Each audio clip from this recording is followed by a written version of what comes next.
Hello, meat makers, Meat lovers meat passionates, and meat maniacs. Today we're gonna invite you to the first online course when we're gonna show you how we do it, how you can do it, Polish style meat Trójniak, step by step. Yeah. So this is basically the first episode of the series of episodes.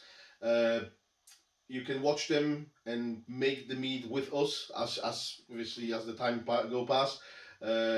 Today, the very basics. We're going to introduce you to what equipment and what ingredients are necessary to even start your adventure with meat making. So bear with us. We're going to go one by one with all the stuff we've got here on the line on the table. So if you never made meat before, this course is for you. If you make already a few batches, we might be show you a few tricks what we do it, special with the Polish style meat, which is quite famous. Okay, let's start for equipment. The main thing what you need is the fermenter. fermenter. Right? So whether you're going to use a plastic bucket or a glass 10-liter jar like this one, or maybe you want to start with a smaller batch 5-liter demijohn, that's absolutely fine. All of these are good. We went with the glass 10-liter fermenter mainly so we can show you how the process of fermentation looks like, you know, because you can see through glass. But if you got like 10-liter or 20-liter bucket, plastic bucket with a lid, absolutely fine. One thing you need to know about the fermenters, obviously they need to be sealed tight and they need to have an airlock for the CO2 to come out. That's it. Like Chris said, you can use even plastic fermenter, but make sure they are alright to use with like a food grade plastic. Grade plastic. So that's the main thing what you need. And then we got few other things, which is we need lots of spoons. We got so many, but to be honest, any spoon will be better. We use metal spoons, stainless steel. Yeah. We don't use wooden. Why we don't use wooden spoons? Basically, because obviously wood is a great environment for the bacteria to grow. It's a bit more difficult to properly sanitize wooden spoons, but the stainless steel, the easiest way, just put it under the hot boiling water, and that's obviously going to disinfect it. Or you can do it through some chemicals, but we will talk about the sanitation later on in another episode. So yeah, a lot of things to scoop and to mix. So yeah, scoop like that, few spoons. That's covered. That's quite self-explanatory. Chris mentioned mix, so we can scoop honey with that, but we also can mix with honey. But our trick is you can use. Yeah, it's just like a plaster mixer. You can attach it to any drill, and it makes it a lot easier. Honestly, a lot easier to mix your honey with water. If you never made a meat before, you may be surprised. If you've done a meat before, then you know exactly what you're talking about. If this is a bit crystallized honey, then it's very difficult, you know, to dilute it in a cool water or like a lukewarm water. So this is our trick, like a plaster mixer attached to the drill. It does the job, believe me. But again, if you don't have that, just big spoon will do, or just normal kitchen mixer. You can use too. The kitchen mixer, obviously, like a whisk, it's going to be quite difficult to reach in a container like that, because it's only going to probably reach to maybe a third of the height. But with this, I'll go all the way in. We can do it. The only thing you need to be really careful and cautious if you're using a stuff like that. This is glass, okay? So you don't want to bash it on the side because it can break it quite easily.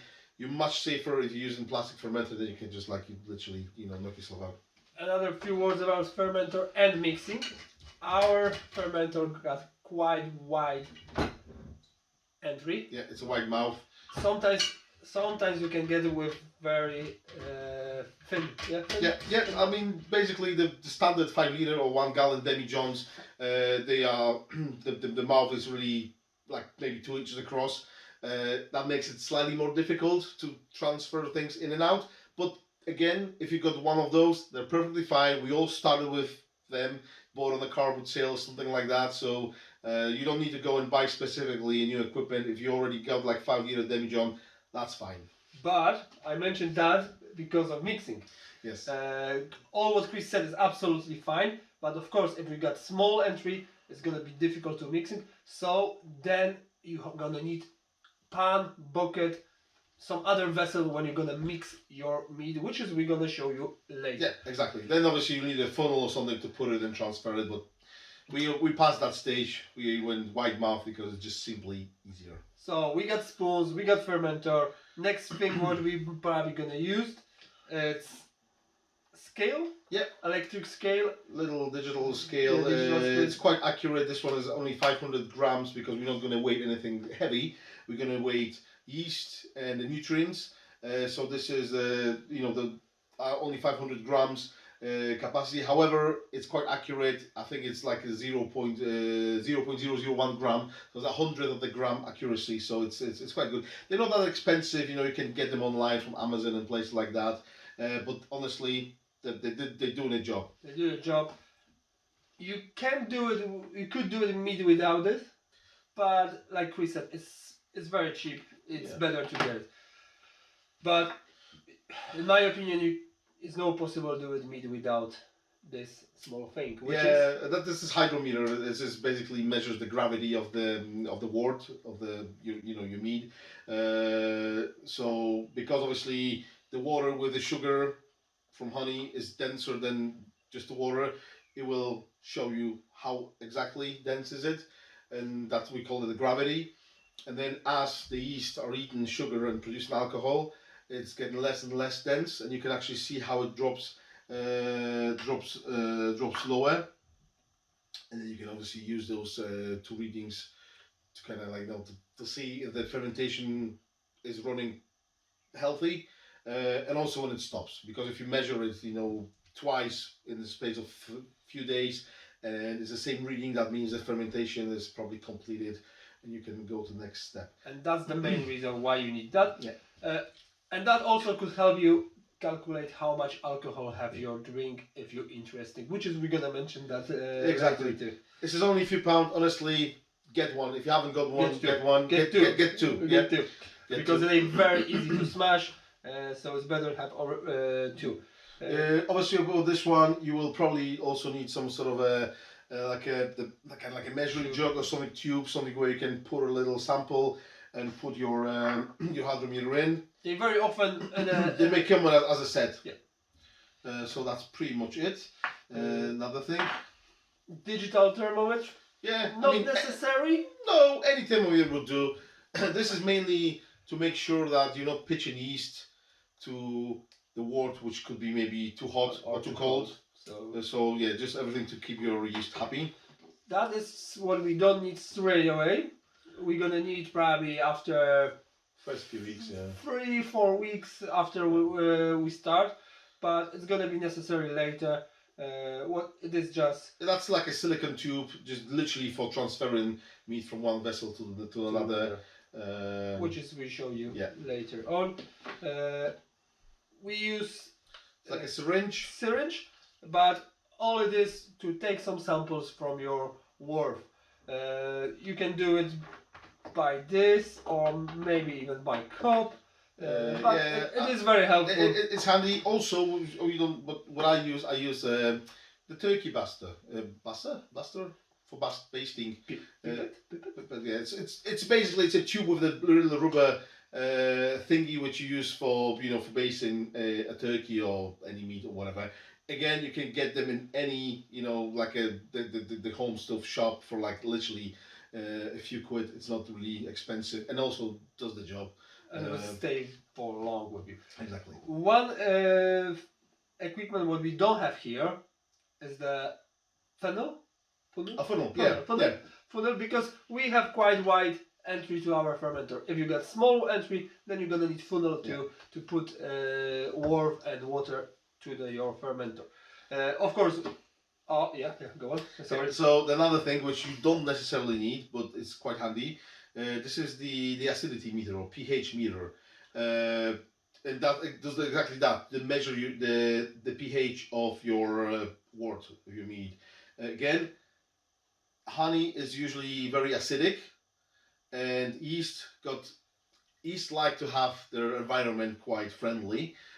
So it's good to actually measure the pH before you pitch yeast to see if there are any corrections necessary.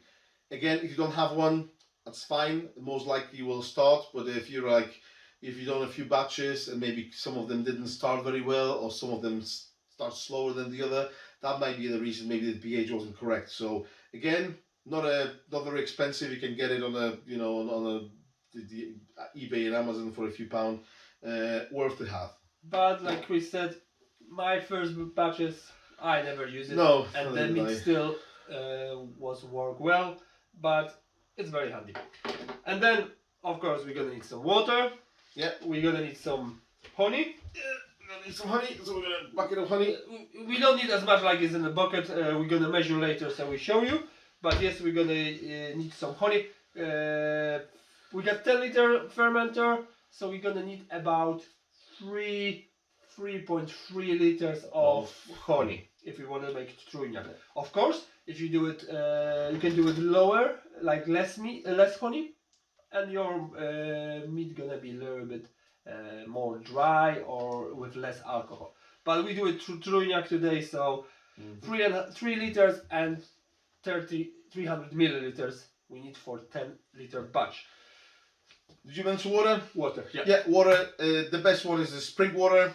You can use tap if it's a decent quality tap water. You can use tap. There's no need for anything fancy. You can boil it first and use it. Use it like that. You should boil it first. It's better. Yeah, but it depends where you live. Some places, you get such a great tap water that there's actually there's no need, and you can use it straight from the tap. But it's always safer to actually boil it. If not, just go to any shop and get a spring water. You don't want a highly mineral water. That's not really the best one for for meat, for the yeast environment. But yeah, the spring water, absolutely good. And you don't want like distilled water either, right? This is another thing, because we got those questions very often. People ask, "Oh, can you use distilled water?" No, you shouldn't. Just spring water or tap boiled, fine. Will do. For 10-liter batch, we're gonna need 3.3 liters of honey. So we pretty much need the remainder of the water, which is going to be 6.7. So we got water, we got honey, and there's another ingredients without which one we can do it. Mead. It is. As yeast. Yeast. Today we use our selection of yeast. It's designed special for Trujniak. It's our branded. We can show you today. Link should be below the video. It's, in our opinion, it's perfect design for the Trujniak. Should give you alcohol level about 15% if everything go well. But you can use any wine yeast. Yeah. You could probably also use like an ale yeast. There's obviously any yeast will do, but not every will be perfect. That's the thing. You could even use the bread yeast, and they will produce obviously some of the sugar into alcohol, but it's not the best choice. This is probably one of the best strains especially for Trujniak. But as Matt said, you can use pretty much any wine yeast which are like widely available. Below the video you got a few other recommended yeast, which is if you're not able to get our branded Trujniak yeast, you can maybe find one of them. Yeah. So have a look below the video. Two other things which are not necessary, but if you want to have good meat with healthy fermentation, they are needed. Yeah. It's nutrition called Go Firm. We got Go Firm Protect, which is a little bit better than just average Go Firm, and that help with make the yeast starter, which is we're gonna show you in a next episodes. And we need some other nutrition. We got Ferment K. So basically, this is the nitrogen based unorganic nutrition. So you can get Ferment O or Ferment K. We're using Ferment K because that's what we got at the minute. Ferment O is pretty much the same stuff, but it's organic. But this is not organic nutrition. This one we're gonna use. We're gonna start using it after 24 hours since the fermentation begins. Yeah. Go Firm or Go Firm Protect, we're gonna need straight away. And that's pretty much everything. Instead of last. Yeah, one more thing which we haven't mentioned, but it's very, very important in every stage actually of the of meat making, is sanitation. So in order to actually correctly and properly sanitize all the equipment, well, there's a few options. We'll talk about them in the second episode. but we are using the metasulfate, which is literally just a powder, white powder like that. You can get it again in any brewing shop, or you can get it online. So yeah, the sulfate for sanitation. You can also use sulfate for stabilizing your mead, which we'll cover again later on, well, as we go in. So that's why it's actually such a good buy, because you can get one stuff, right, and use it for two different purposes: for sanitation in a higher concentration, and for stabilizing your mead, obviously in a much lower concentration. So pretty much that's it. Grab your equipment. If you have, or if you make wine or beer before, probably you have most of that. If you don't have it, grab to the shop, and with next episodes you can follow how to make Polish Trójniak and do it exactly same what we do it. With a little bit twist, it's gonna be up to you. So stay tuned and watch episode 2. So yeah.